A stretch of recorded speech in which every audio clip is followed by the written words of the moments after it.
now he's released tracks too, which is almost like whole albums. It is over 5 hours long. It is 83 songs. And are some of them whole albums, or could have been if he... You've got whole albums in there. A very few of it. Like, there's a couple stuff that you might, like, I'm trying to think. The only thing that popped into my head, there's like a different-ish version of My Hometown on there. And everything else, it could have been albums. This is what's bonkers to me. It's so cool that he put it out and we get to listen to it. So much of this stuff, like, it's not bad. Mm-hmm. But, like, he didn't feel like it was good enough to go out as an album. I've heard a few songs. They're pretty good. There's some good stuff on there. Yeah. It's just amazing viral marketing for the new film. Yeah. And, of course, he's already talking up his new album, too. Yeah. Which he's always do, which is not bad. I'm just... Jeremy Allen White, this is just the podcast for him. No, that does bring up a question I was going to ask you guys. I didn't know if I was going to do it on mic or just in text form, but... What did you think about the trailer for the Springsteen movie starring Jeremy Allen White, who we'll get to with the bear in a little bit? But you've seen it, right? I said it looks like a movie biopic. It does, but I mean that was my feeling watching this. Like, oh, I've seen this. I've got thoughts. Yeah. Adam, what do you think? You know, I am kind of a sucker for these. Yeah, especially when they. Why are you laughing at me, Donovan? I'm not. Well, I feel like we've walked down this road with Bob Dylan. Well, okay, this is where I'm going. This is okay. Keep going. Actually, moments in the trailer reminded me a bit of Love and Mercy, where like Paul Dano was kind of instructed. I mean, I know he studied like the tapes, like the the famous outtakes from like Wouldn't It Be Nice, where he's like, no, hit the drum like this. Yeah. It's got to go bum ba ba dum. Like he's showing him how to do it. And then they actually acted that out. Yep. And that was worth the price of admission for me. Yeah. There's a very low bar for what will make me enjoy a music biopic. So I love that movie. Are we biopic or biopics here? I'm biopic. Yeah. I think I've never actually really heard it said by anyone who seemed like they knew how it was said. Yeah. I thought the trailer was fine. It's going to be tough. Anytime it's an actor that I already like playing a person that I like, that's tough. And in a way, Dylan is like the perfect figure to just be like, he's such an abstraction to me anyway. You know, even like when I have seen him in person on a stage, I'm like, that is like a mythical figure walking more than like a human. And I think part of it is you pull the hat down low. You know, he's always had a bit of a mysterious flair to him. Whereas Springsteen, it's, you know what Bruce looks like. That may be tougher to forget. I don't know. We'll see. That's it, yeah. Is Jeremy Allen White, he's not doing his own singing, right? They're going to do Springsteen's vocals. That I don't know. Yeah, I don't know that either. I mean, they were doing Springsteen's vocals for the trailer as like it's not a voiceover, but the overarching sound of the trailer was Springsteen. So I'm assuming... And it looked like Jeremy Allen White was lip syncing. And I think that paired with how I just could not see him as Springsteen, I couldn't squint and make it happen. It was kind of weird. I mean, there's an interesting story there. There's a great story, and I'm sure it'll be well acted and well written. And it's going to be worth the price of admission, I would assume. I'm almost going to have to go into it as if this is just about an artist I don't know. Like this story is almost more divorced from the guy, the Springsteen story. Yeah, which I'm sure was fine. But with the Dylan biopic, you know, it was the same thing, same premise. We got a snapshot of a part of his life, and Timothy Chalamet voiced and played guitar. Of course, Jeremy Allen White looks like he's playing guitar. I'll give him that. He definitely plays guitar. You know, I don't know. I just feel like Timothy really encapsulated Dylan and looked like him and kind of sort of sounded like him enough to where I didn't have to squint. I was just like, whoa, that's kind of young Dylan there.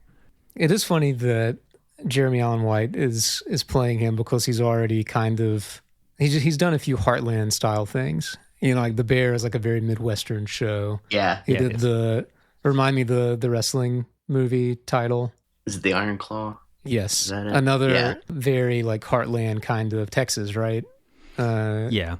I kind think of so. like middle America. he's kind of set up to play Bruce in a way. Yeah. That's the way I felt when I heard that he was cast. It's like, yeah, that makes sense, which is not bad. I'm just like, yeah, no, it fits. Right? Like, he's got that kind of affect about him. I was surprised he didn't really try to put on a little bit more Bruceisms. Like maybe do the voice a little bit more or dye his hair. It'll be interesting to see. Yeah. What decisions are really made. It is kind of nice, like when you look back through film history and you're like, why were there a bunch of this kind of movie made at that time? And like, I don't mind that we're in a couple of years where we're getting like a Springsteen and a Dylan version of this. I'm not angry about spending time in the theater. No. For that. Not at all. If you guys will indulge me, I'll touch on Smoke from Apple TV Plus. This past weekend it debuted. Thought it had potential in the trailer and the look of it alone, but as it turns out, it's another from Dennis Lehane, who also did the Apple series Blackbird, which I love. That series still has one of the most resonant lines from TV I've heard in a long time when Ray Liotta's character as a father says, "Who knew that the love of your life would turn out to be your own kid?" Mm-hmm. And I think about that one a lot. Good writing from Lehane in that show. So that drew me to Smoke. It's written by Lehane, but it's based off a podcast called Firebug. It's a true crime kind of thing. Setup is that an arsonist investigator, that's Taron Egerton's character, is forced to work with Journey Smollett's detective. Do you remember her from Lovecraft Country? What character was she? Just the primary female protagonist. Oh, her. Yeah. She's really good. Yeah, she's good. So she plays the detective, and she's brought in to help solve what they think are two serial arsonists in the Pacific Northwest. The opening theme kind of shocked me. It's Dialing In by Tom York. Are y'all familiar with that song? I don't think so by name. Off one of the solo records? Yeah, I would say that's one of his solo ones. It could be. I don't know if it was written for this show or not, but I think it's been performed for a while. About to find out. It was interesting. All shows these days do a cold open. It's just a given. This one I hit play and it was just Tom York singing. It kind of caught me off guard. Release 2025. It is new. Pretty new. Yeah. But I do think he may have performed it a little bit. Anyway, Apple released 2 episodes, kind of the thing for weekly releases now. You either release 2 or 3 of your first episodes, and I've seen 1. And my assessment is it could get great. It could get really good.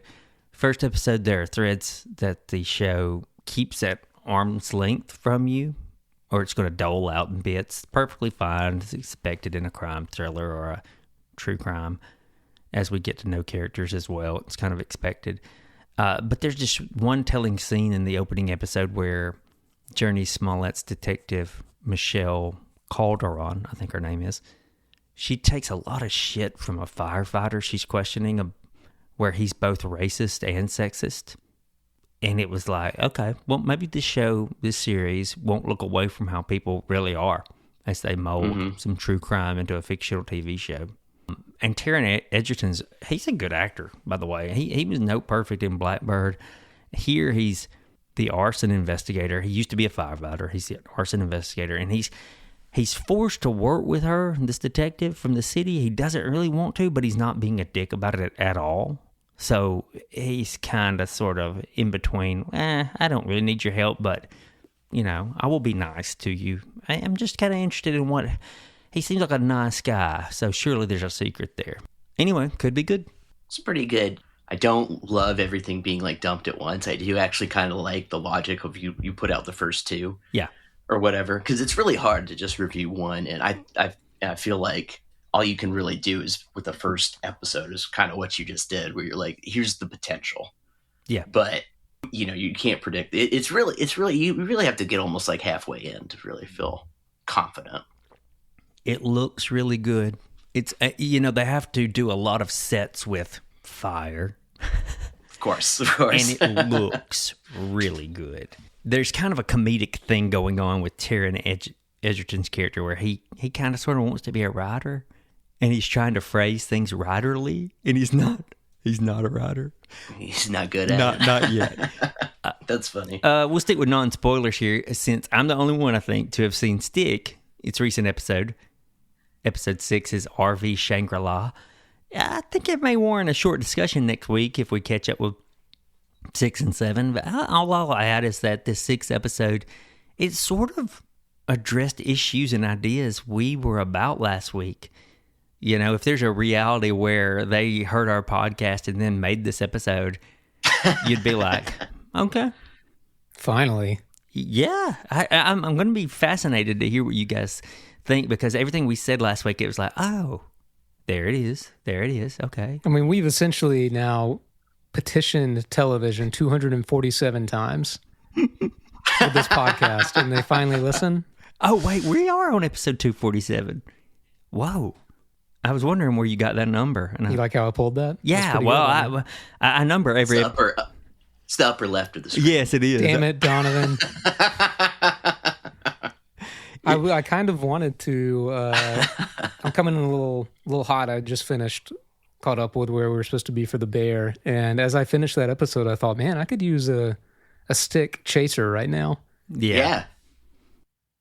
It's a funny thing to be discussing these two shows because they are not the same pace, to say the least. No. Well, Stick is a show that's not afraid to ask, do you like to golf? I really liked Owen Wilson in this recent episode, and we've talked about him a ton. But in this most recent one, I was like, no, I even like him more now. I can't wait for y'all to watch it. Yeah, you've already brought it up. It's June. One way to check to know that it's late June is see if Carm's revising the menu again. That's right. Is this a June tradition? Well, isn't it? It's like every June they drop, well, the last 2 years, they drop every episode of The Bear. It gets dumped on us like a bowl of cold soup all at once at Hulu. Shame on them. This is a show that deserves an episode per week or 2 episodes. Maybe 3. Because it's shorter, I'll say 2. I agree. But I don't love the dump. Yeah, 5. Which, I mean, of course I'd watch 3 in a row, but... 5 weeks. Yeah, 2 episodes per week. That's reasonable. That would be so much better. So much better. It just gives you time to digest, you know? But you know, we're in the minority, other than critics. We? Yes, other than TV critics, we are in the minority. People want the dump. People want... Yeah, they do. Yeah, they want the Netflix model. I saw that episode of Somebody Somewhere. But don't you think, so I feel like there has been and we've discussed this multiple times, a slow, I didn't even notice it was happening. Now when I hear that something's on Netflix, and this show is not on Netflix, but I immediately think, is this show good? Yeah. Like, I still pay for Netflix, and I like stuff that comes on there, and I've enjoyed their original content. I think it's still a great service, but... Yes. It stands on the other side. You've got Apple TV, which I am now have a complete Pavlovian response to think that is going to be decent, higher caliber television. Yes. And I wonder, a show like The Bear getting released, dumped all at once, like it just makes me think of Netflix, and in a way I don't value what I'm seeing as much. Exactly. It just seems to be more and more entrenched as time goes on, is what I'm saying. I walked through the living room and my wife was watching The Waterfront off of Netflix. It's kind of the buzzed about show. And I said, is this any good? It's got the guy from Mindhunter as the dad. And I love Mindhunter. The older cop? Or FBI agent? I did like him. I think his name is Holt McAnally. Yeah, he's a great actor. Really good actor. And I walked through and I said, is this any good? And she shrugged her shoulders. She said, it's okay. I said, isn't it kind of Ozark but on the water? Yeah. And she said, man, kind of. I said, isn't this every Netflix show though? Aren't they all just okay? And she said, yeah.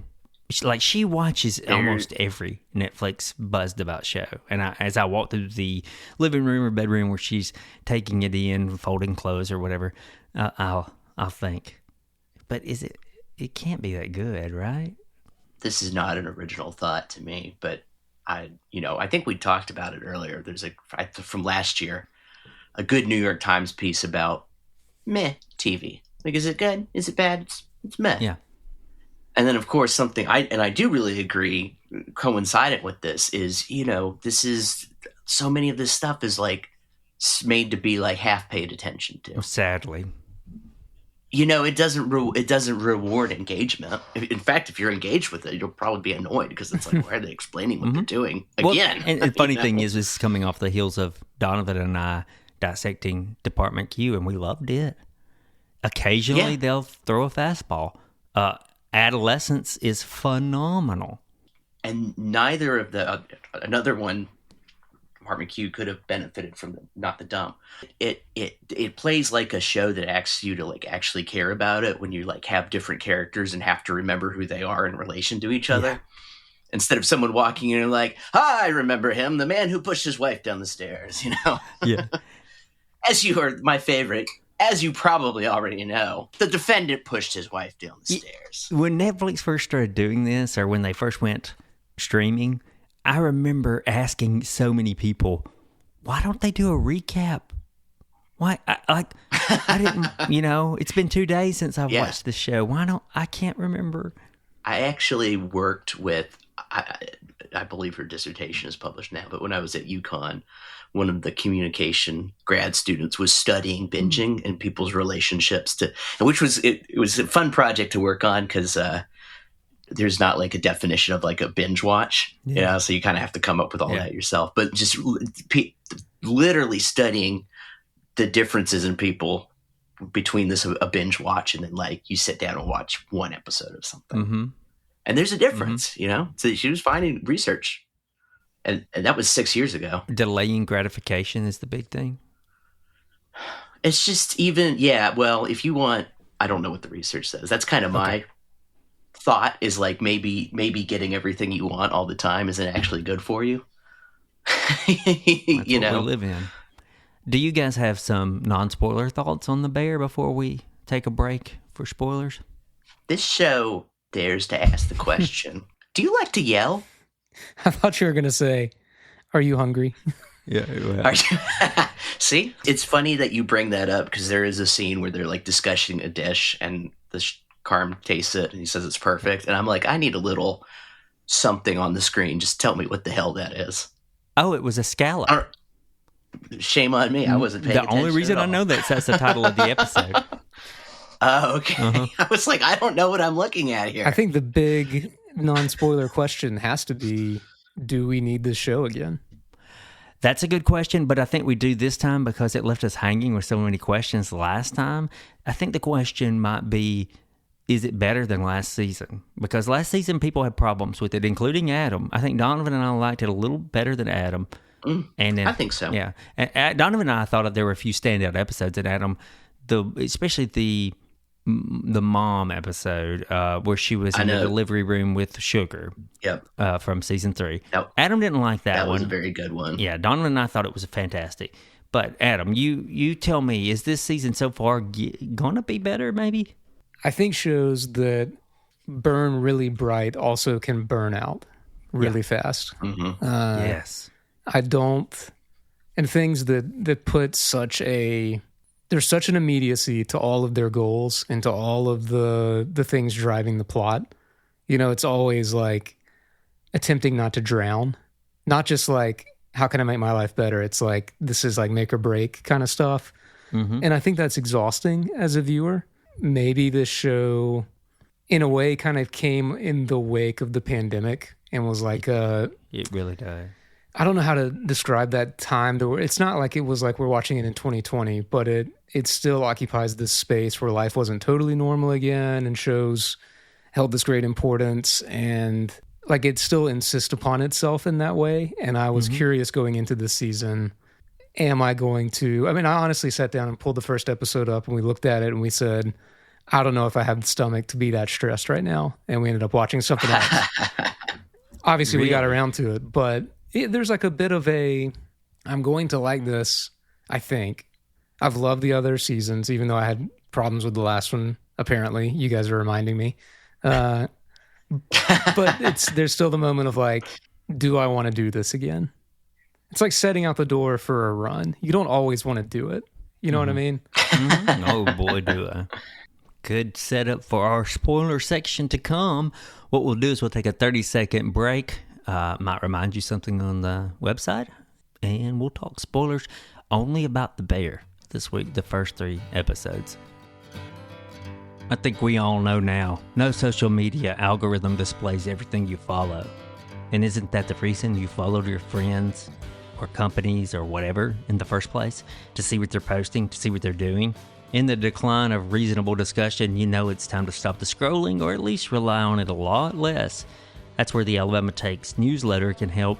Sent to your email inbox and waiting until you're ready, the newsletter tells you what's happening on the site so that you don't miss a thing and provides amusement for a stressful day, stressful life. It's the complete opposite of social media. Subscribe to it by clicking on the link in the show notes or by visiting the Alabama Takes website and clicking newsletter. Here's a little something for regular listeners or anyone who wants to participate. Go to your favorite podcast app of choice or YouTube. Leave us a review. Leave us a comment. Take a screenshot of it. Email thealabamatake@gmail.com with that screenshot. And we'll send you something very small, but a gesture of thanks for doing that. We won't be gatekeepers. If you want to just email thealabamatake@gmail.com and say that you listen to Taking It Down, we'll send you something anyway. Absolutely free. Thanks.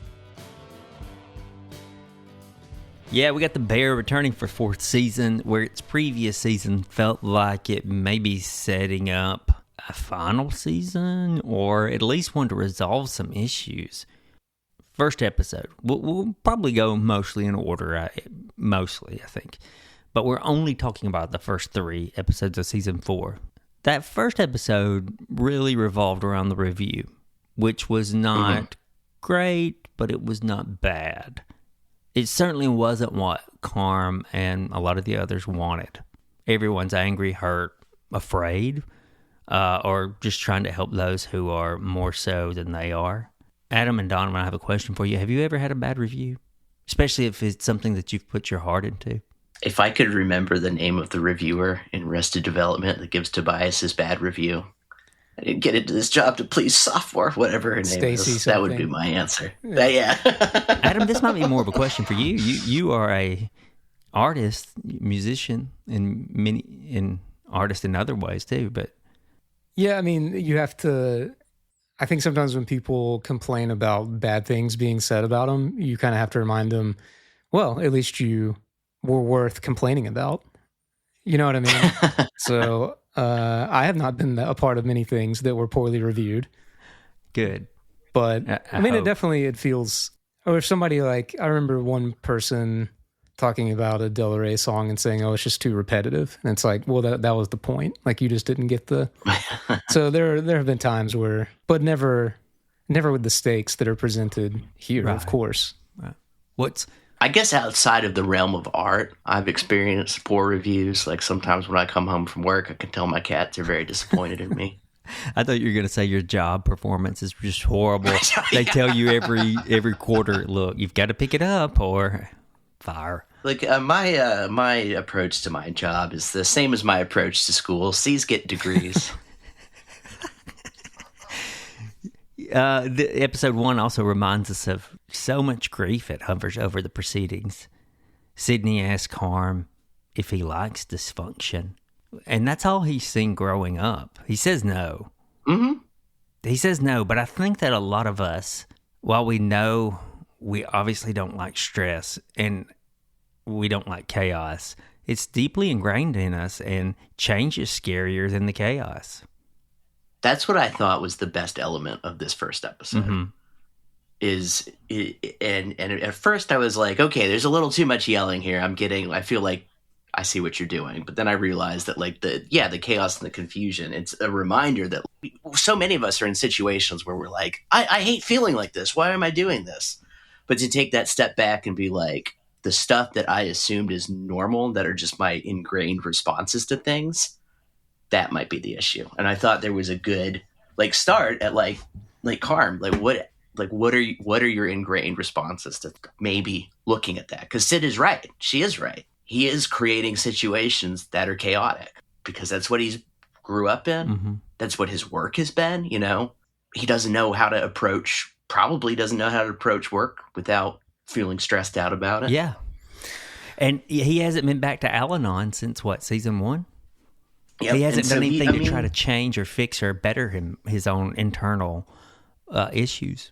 So he is reliving the same day as Mr. Bill Murray shows up there. He is reliving the same day over and over again, right? Yeah. He's running the Red Queen's race. I think they're using how long we've been watching these characters to make an interesting point that it just kind of dawned on me while y'all talked. It seems like certain characters who are more grounded and maybe have, whether it's upbringing or the work that they've done previous to us meeting them, as time goes on, somebody like Sydney, I don't know what's in store for her for the rest of the season, but the first few episodes, she seems just kind of above the noise that's happening. And obviously she's wrestling with her own decisions about committing to the restaurant, all of this stuff. The characters that continue to get sucked into the chaos are kind of, they seem more and more, it seems childish as time goes on versus people who are trying to move forward. Does that make sense? I think there's at least a suggestion. I think I agree with you, Adam. I do think that there's at least a suggestion that part of Sid's attitude comes from she has actually a good relationship with her father. Like, obviously, like her mother died, but like that's a place of like safety and stability. Yeah. Whereas like some of the more chaotic people either don't have that in their family background, right? It is hard to get over. It is childish in the sense that like you gotta put away childish things at some right point. But the way that, you know, and so I'm sure that we've all experienced this with different friend groups over time, high school, college, whatever, where you are together at a time and you're all bringing your own shit to the table, but then as time goes on, small differences just grow wider and wider, right? And I think that's what's interesting here is like who has grown more away from the mean in season 1. Yeah. I actually think this is complete side, but one of the characters, maybe it's just because I like him, but I think I've really liked Richie's growing away because he has really like tried to step up and take responsibility in a big way and kind of become someone else without losing who he originally was. So he's almost, you know, I know he's kind of, he's kind of on the edge here, but he's actually like, I like the way he's being played, I guess is what I mean by that. When he even says, I know a lot of you, everybody knows I've been doing some work on myself or whatever he said. Yeah, exactly. It seems like mildly embarrassed and they're like, yeah, I mean, we get it. Yeah. And it is fun. He's good at doing that too. I'm admitting something everybody knows and I'm embarrassed about it. Like he's so good at with the actor, what's his name? Eben Moss, Baccarat. Yeah. Yeah. Sydney seems to be devolving from where she started, though, in season 1 by being around Carm in this environment at the Bear. There's parts of her, and she has to be, because she keeps questioning, should I sign the contract? Should I pick up the call from Shapiro about his restaurant? Am I stressed enough to leave? These people got to start answering the phone. And dads of the world, stop leaving voicemails that say call me, just text that. For real.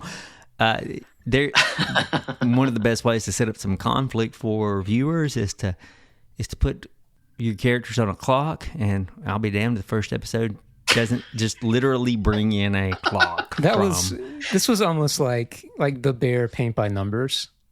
Yeah, in a way. It was. What I was complaining about in the spoiler-free section, this is, I mean, you want strong framework for however many episodes, there you go.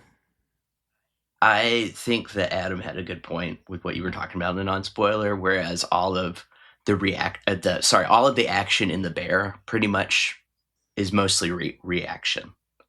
You know, it's all, some people kind of, there's some individual things that is not reaction, but like the main plot is usually driven by, it's a reaction to whatever has just been introduced as the latest wrinkle. Yeah, like Richie bringing in the 3 people from the other restaurant that had closed. They're going to get them in better shape. The score is kind of reminiscent of 80s action movies, which implies... I would say you like the training montage? The training montage. Yeah. There's going to be a fight. Yeah. But then again, the Bear does some wonderfully poignant things, like little screen time here, but Carm still texts Mikey. Yeah. And that was a gut punch to me. That was actually devastatingly sad. God, it was. Maybe I'm just an idiot. I've never seen someone express that, like, you know, we've seen movies and stuff where, like, I'm writing a letter to someone who's passed or what, but, like, something about, like, the immediacy of the text message that will never, ever be answered. Yeah. That just says not received. Like, that's just heartbreaking. That was a good shot. But he smiles after he sends it, too. Yeah. Right? Yeah. Which is an interesting signifier for where he is in his journey with grief. It seems like he's figuring a lot out about himself as the episodes go on. I thought that was, to piggyback on what you said, Don, I thought that was a really good touch there. A little realization that no one ever leaves you. Yeah. It does seem, and this is pulling out on all three, that Carm this season so far is at least a little bit more. He's also doing some work on himself, which seems good. He's trying to work some self-awareness, but also the understanding of what they all have together. He's trying to impart what the restaurant means or could mean to other people, which is kind of what you were saying, Blaine. You know, you're never really alone. He'll tell Marcus, you're never alone in a restaurant. Speaking of people who have it together, I think Marcus is the most stable. I agree, but he's having some kind of trouble. Dessert with his prep area, right? Yeah. Well, I don't know if that's like a real problem or it's just like he just needs some help. He can't quite get it under in the time frame. They've now. Yeah. So I don't know if that's gonna.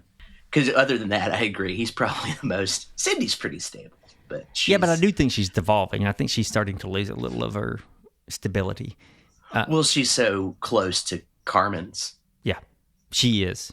In a lot of ways, not just emotionally, but like he is the driver of the chaos by his continued decision to constantly change the menu. Not even metaphorically, like she's literally dealing with that kind of chaos as a chef because he's constantly changing the menu. Yep, side by side with him.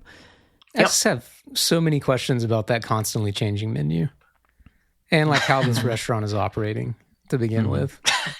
It sounds really difficult, like even to like work with suppliers, right? Yeah, it'd be impossible. Yeah, I'm not a restaurateur, so I don't. It's just there's a thing that happens in episode 3 where it made me say out loud, how many people work at this restaurant?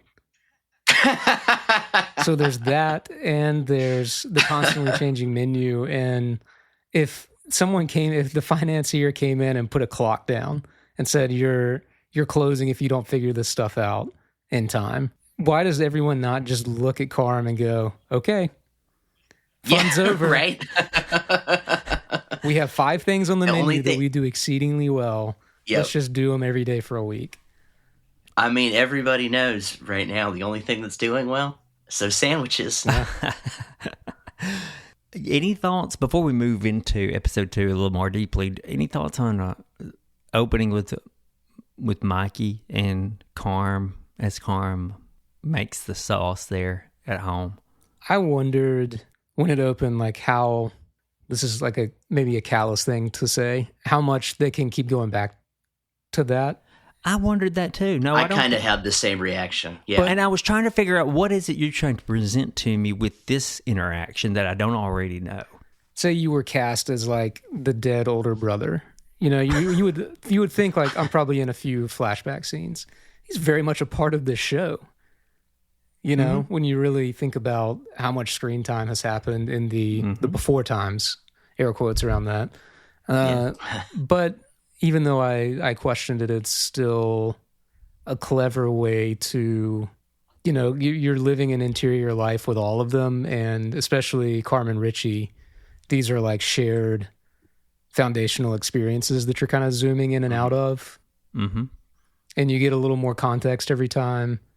I don't love that they dole out information that's important a little, you know what I mean? Like, why would we not just tell us that? Just tell us that they had already had this idea and he wanted to name it this. And this is what let it, you know, it gives even more context to that season 1 Let It Rip thing. Mm-hmm. I'm very curious why they haven't shown us Mikey in his addiction. I don't think they've ever shown us really that. You don't get the truth, right?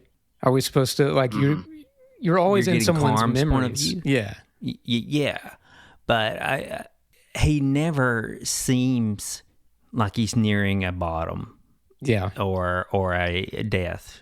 I always kind of assume with that is really the two places we see him are at home and at work.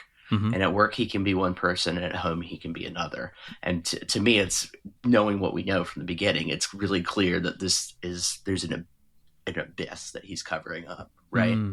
It might be more effective, yeah. These are both persona. I think what Adam said about like, this is important information, why don't you just tell us? It comes off to me as like, oh, it's because you didn't know it before last season. You know what I mean? Almost like this is not the same thing, but like in The Sopranos, when Steve Buscemi shows up and it's like, hey, this cousin we never heard about. It turns out to be Steve Buscemi. It's like, it's because you didn't know it in the first season, and that's fine. But I think you can kind of, I don't know, hit diminishing returns. Yeah, of course I love... You can only go back to that well so right, that's times. What I'm saying. I love when things are revealed in the natural course of maybe a character does some digging on how they're feeling about something, and it occurs to them that they're influenced by this experience they had. That's great. You don't have to tell me everything, but when you continually go back, diminishing returns is the perfect way to put it, Donovan. It does somewhat compare unfavorably to what I thought was a good use of Mikey last season in Tina's the episode that really focuses on Tina. That's one of the best episodes. Yeah, and part of that is because we're not seeing Carm, we're seeing him through someone else's understanding. That's right. And I think that worked very well. Yeah. This one, it didn't teach us anything we didn't already know from the Feast of the Seven Fishes. Right. From their interaction there. Episode 2 is what's this word? Subisi? What? It's a Subi. Starts with some pretty vague scenes, get you a little interested maybe, and does fine, I suppose. And there were times where I wondered if it shouldn't just show us what it's talking about. But the most important element early in episode 2 is this one illusion that Carm might be giving up some control without any reservations to Sydney because he's falling out of love with cooking and being a chef. You know, his phone conversation with Sugar taps into something that I'm curious if others feel, that happiness can be really scary if you're not used to it. For me, it's because I keep waiting for the other shoe to drop. I'm like, I'm really happy right now. When's that going to end? And I think that's part of Carm. He's a bit zombied out even, I would say, in episode 2 especially. He can't even follow Sydney that they are no longer getting the same amount of groceries to cook. Remember that scene where he's like... I was like, is he really that bad at math? I think he's just... I honestly think he's zombied out. I think he's just done. You're probably... The man needs a nap. Yeah. For sure. It was also funny that, like, Sydney has worked with him long enough to, like, size up the situation and be like, you have 10 apples. You know what I mean? Like, to explain to this child how budgeting works. It's also the episode where cousin Richie comes to talk to Carm at the end of the night, and it has turned into morning. It's so well filmed because it's casting that blue hue, you know, that gives us viewers without a lot of fireworks at Carm's in that liminal space of maybe being done with the business without really knowing he's done. And it's also depressive in that blue hue, but Richie says tomorrow is today. And I think that's pretty in line. They love that thin line window between the kitchen and the... God, they love it. Yeah, that's cool, though. It is cool. It's a great effect. It's fun to have a character like Richie coming in, too, in a moment like that, and just being like, is this performative? You know? What a line, yeah. You know, like, and it is good, right? Because there's the... I don't think I can adequately explain this, but like we're living, they love that liminal space, like you pointed out, and you could just have like a recreation of like the Nighthawks painting or something, but to have someone come in and say like, what are you doing here? And then I think it works with Richie too, who's kind of on the edge in some ways. He really needs this to work because this is what he's built his personality around lately. Richie feels his feelings the most, maybe. He loves Taylor Swift because he just really needs a little break from her right now. He relished moving into episode 3, Scallop. He relished being able to provide that moment for the family from LA. Yeah, and it was such a sweet, it was a sweet moment because he feels his feelings, as we maybe more than others. And he just enjoyed that. You could tell, I don't know, maybe I'm reading too much, but you could almost see like, I hope somebody does this for my daughter. Yeah. It's a good payoff too for what they talk about to start episode 1, where Carm is like, well, all of our best memories happen in restaurants. It's a safe place to go. And I have to admit, I love good food. I get it. But there are moments where I'm like, guys, we're going to shit this out. You know what I mean? Like, I would imagine who strongly disagree with that, I'm sure. But so all the stress, it's like, this is artificial in a way, like the world is not going to fall apart if this restaurant closes. Right. But then to have all of that cynicism and kind of detachment from some of the emotions driving the story just kind of punched me in the gut on episode 3, where all of that came together for that family. Of course, wink, wink, the guy watching this all happen, the other customer. But it's still, when they all came out to look at the snow, it was really sweet. It got me. They're not making anything that's lasting, right? Their product or their whatever, their art is really ephemeral. Yeah. You're going to eat it. It's going to go away. So what they're, it's overly silly, but I think they underline that like you're dealing in like moments, and that's something that you can't like point to. It's so abstract and say exactly, like you can't like quantify it, but that you're what you're dealing with is like your ability to like understand, interact with, and delight another human being. I think the sommelier that's kind of giving the crash course on wine to sweeps. Yeah, said it so well when she said, this is does she say it's a snapshot? Yeah. Of how much it rained, what the summer was like, what the soil was, all these things. You're like, okay, that is worth valuing, and it's funny for me to be saying all this as someone who like grows food, but well, you feel it a little, don't you? Maybe on a very smaller scale.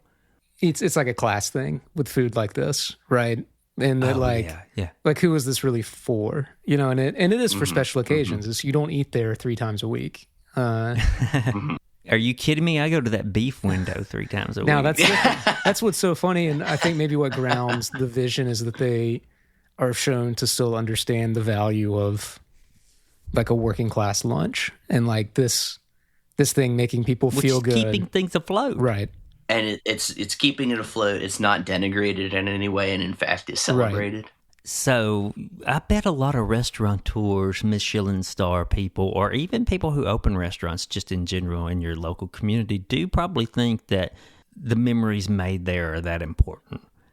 I'm with Adam. I think Adam was about to say, my favorite memories did not happen in a restaurant. I don't think any of them did.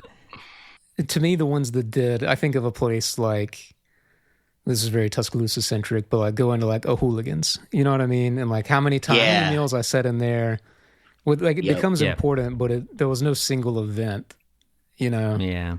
And so maybe for some people. Yeah. I get what they're saying, but I have to. Yeah, when they said that line, I was like, no, not for me. Yeah. But hey, for some. Don't come for us, foodies. Yeah, please don't. I have so many friends that would like just nod along to that scene, like, yeah, I totally get that. And then I realize I'm missing that's great. out. Yeah. No, that's great. But no, here's the thing. Do I believe it? No. Do I believe that these characters believe it? Yeah. Yeah, for sure. But it still has to Donovan's point about how abstract it is, that has to be pinging around the back of their heads, right? Like, no matter how great the scallop dish is, they're not going to hang it on the wall at a museum. You know what I mean? Exactly. Like, it's going to go away. It's literally meant to be consumed. What are your thoughts about this same episode? Oliver Platt's uncle talking to the door to his son and telling him how bad his character's fucked up as a dad and that the kid deserves better, while Donna Berzotto, real estate agent Donna Berzotto, I should say, shows off their home It's kind of a... She's like downstairs in the kitchen while he's doing this. Which I didn't piece together for a minute. It's all this representative of a new start, but then it hit me, oh, wait, he's having to sell his home because he's still trying to keep the restaurant afloat. Yeah. Also, I don't know that I knew Donna Brzado was a real estate agent. This was a reveal, right? I think it was. It was a big one. Yeah. We just thought she was crazy. We didn't know she could harness that. Well, we don't know that she has yet. Yeah. That's true. This is not a spoiler at all, but it's kind of funny. There's another real estate moment with another character in episode 5, I think. But real estate for some reason. Who knew? I do think that there's a payoff happening with all these characters working on themselves and it actually affecting the business.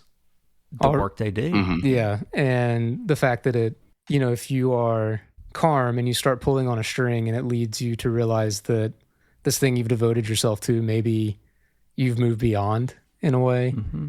Mm-hmm. What does that look like? Does that mean and I'm sure the season will answer that. So it's funny to try to forecast what's going to happen, but maybe he doesn't get there if he's not thinking about who he is and what matters to him. And I think all the characters have some version of that. That's setting up that's like real change, right? Instead of just like, I want to do the like reactionary change, like Donovan was talking about earlier.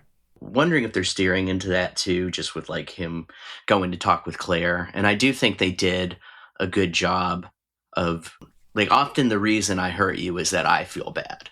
Mm-hmm. But that's never the justification. So like he can come and say like, I didn't feel good and so I did this to you. Mm-hmm. That doesn't justify it. And so just kind of her kind of letting him say his piece, but then not like absolving him necessarily. Mm-hmm.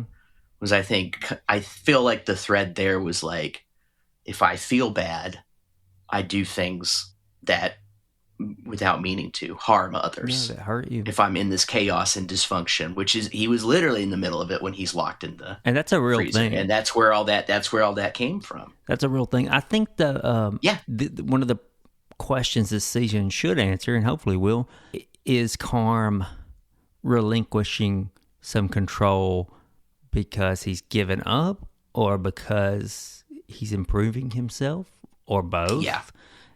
And that might even trickle down to answer some other questions. Will Sydney sign the agreement? Will they get a Michelin star? And, those kinds of things. And and he is already thinking it's been revealed, like he's wondering, like, is my heart really still in this? But he's also saying you're never alone at a restaurant. Like, I think he loves the people around him, however he chooses to express that. But then the look that he gives Sydney when she does the dish that Tina's been working on to get down under a certain amount of time. And he says, well, I couldn't even do that under 3 minutes. And she does it in 2.5. Yeah. There's some, like, maybe I could best serve this by not having to do everything, Yeah, by not being the be-all, end-all boss. Right. Kind of, yeah. And that may be where it's going. We'll see. Probably a lot more from the Bear next week. Could very well happen from us. As for us, I think we've said our piece. And this is the end of our episode. For Adam and Donovan, I'm Blaine, and we hope you don't burn yourself on the grill this week.